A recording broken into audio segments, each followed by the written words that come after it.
Laurent Gbagbo, avant de l'attaquer, sachez d'abord qui il est.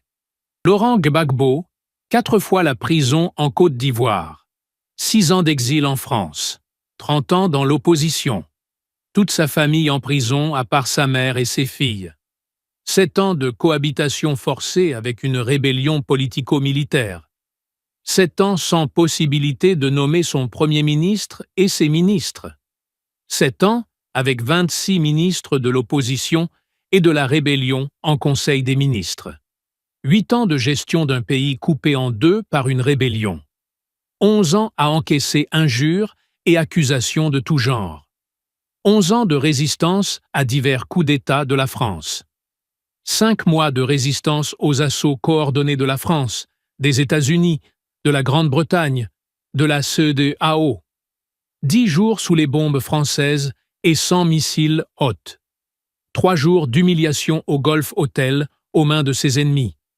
8 mois de souffrance et d'isolement au nord à Korogo, déporté à la CPI dans le froid avec une chemise et un pantalon, 8 ans de détention préventive à la CPI, n'a pu enterrer sa mère Gado Marguerite, a encaissé la mort de Boga Doudou, Désiré Tagro, Bohoun Bouabré, Mamadou Ben Soumaoro, Nian Raymond, Dehe Gnaou, Paul Dokwi, Gomon Diagou, Aboudraman Sangaré, Gossio Marcel, Abou Ondori, Seri Bailly, Mahan Gaé, Porquet de Bernard Dadier.